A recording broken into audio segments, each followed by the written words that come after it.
Welcome to the C-Suite, where we are helping women to create choices in their careers. I'm Danielle Jaworski.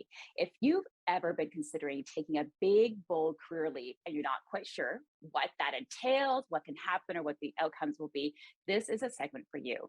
We're talking with Beth Kennedy. She is a serial entrepreneur and took a big leap in her career many years ago, and she's here to talk about that today. So welcome, Beth, to the show. Thank you, Danielle. You're welcome. So you spent many years in corporate in different roles, such as data analysis, in marketing, and then you took a big leap into entrepreneurialism.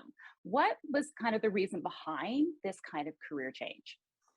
So working in corporate, I loved it. I loved being an analyst and kind of going through things and being able to think outside of the box and problem solve. And I also enjoyed working with people. Part of that I did in corporate was actually doing some corporate training too, and training people on the systems and things like that. So a little mix of both analyzing and things like that, as well as, working with people and training and things. So I got to a point in my career where I just couldn't go any further. And for me to change up what I was doing, even though I loved it, I just wanted a little bit of a change. I've been doing that for so many years. And in order to change that, I would have had to take more of a decline in doing it in a different department and things like that. And I kind of thought to myself, there's got to be something else I could do.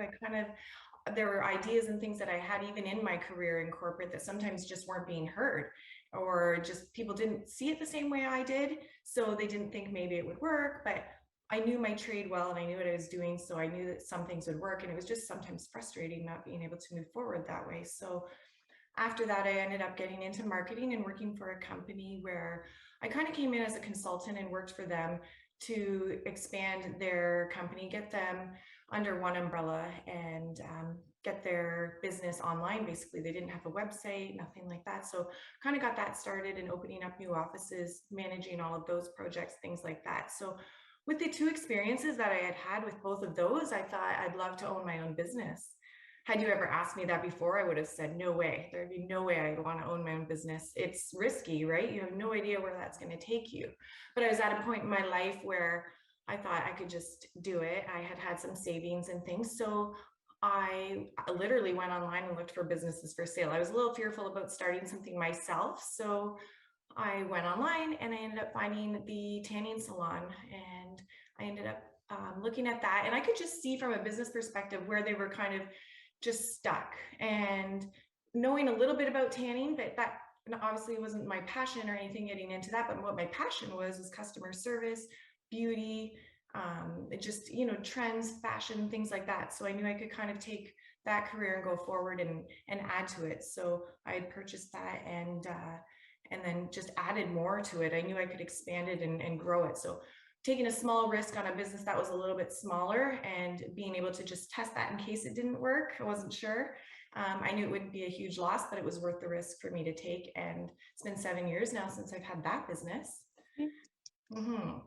And then from there, I ended up, I actually right next door, when I had purchased the tanning salon, HiWay Flowers had moved in next door from their previous location.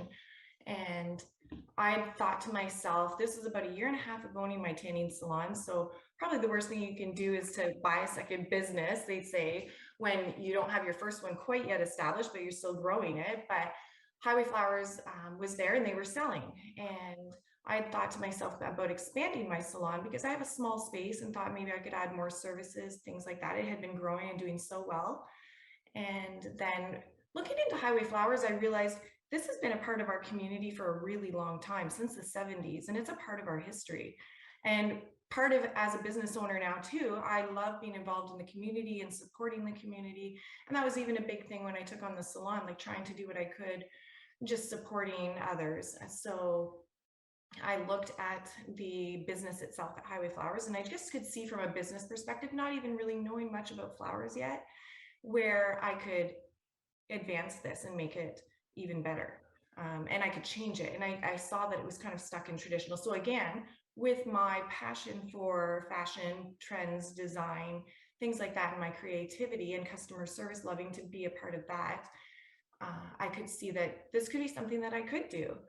So I ended up taking on HiWay Flowers as the flower shop. And my first month into taking on the flower shop, I went to school to learn floral design in Toronto.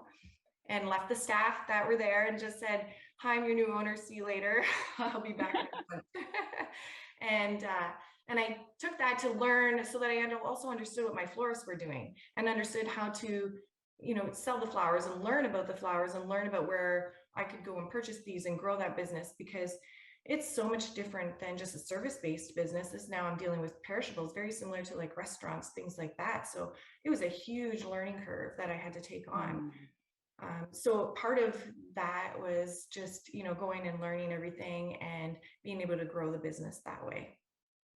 And that's a great question. I was going to ask you is, incorporate everything else is done for you by different departments, payroll, like marketing and, customer relations. But as Mhm. an entrepreneur and a business owner, you are everything, especially Everything. typically when you're starting. So Yes. how did you approach learning so many new things as a new business owner? So I actually reached out to a lot of different people. So even in different cities, I went online and I researched things and I found businesses that had similar core values and images and things that I was looking for to grow my business to and aspire to. And so I would reach out to those other business owners. You're not always alone, right? And it's always about sharing and not necessarily looking at people as your competition, but there were some people that I reached out to and were able to mentor me through the tanning salon and even with some aspects within the flower shop and just connecting with other business owners, even in other trades, to learn. So and CFIB, the Canadian Federation Bureau, they really helped me with teaching me about certain things too. So for even your HR, your policies, things like that, those they actually do teach you and they give you, you can just pick up the phone and call. So I just reached out to different people, different things that were out there to help, because you're never alone. You can't always do this alone and you have to learn. So it's just reaching out and having people kind of assist me with that and then researching myself and trying different programs, things like that. So I learned very quickly that payroll is not so scary. I do a lot of that on my own through QuickBooks, which was great for both businesses. So it's user friendly. It was super simple, step by step. Found an accountant that just does my year end. So I take care of all my sales and my expenses on in store. And then from there, I just send it to my accountant to do my year end things. But learning all that was not too hard when you actually can reach out and ask people and do a little bit of research yourself. Mm. What have been your biggest challenges really is either purchasing your first businesses or integrating the two of them together? I think it was integrating the two of them together, like being able to manage both at the same time, right? Because I'm one person, I don't have a partner that's in part ownership of this. So this was all on me. So I had to learn to kind of let go a little bit and to delegate a little bit more and to rely on my employees, your employees and the people that are around you and even your support system. You kind of have to learn to lean on them and not always be so dependent on yourself and realize that it's okay to ask for help, to have that support and to encourage people.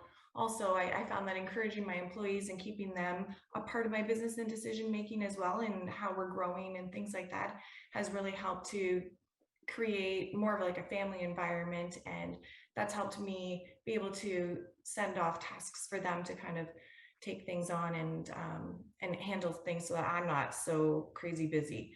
And I also learned how to merge both my businesses together. Some people think a flower shop and tanning salon, how does that go together?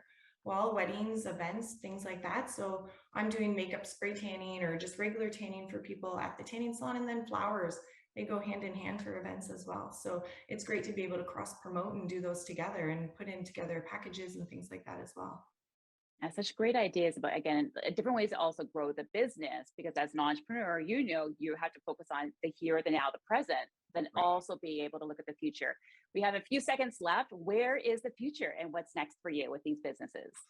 So the future is, again, just changing with trends. I've got some new things coming at the flower shop. Actually, we're putting in some subscription flowers, things like that. And again, it's just changing with things that are happening in times right now with COVID, stuff like that. But I also do have, actually, I'm launching another business. It's a luxury floral company, and it's the Eternal Preserved Roses. So it's under a different name called Haute Fleur. It'll be launching in the next few months.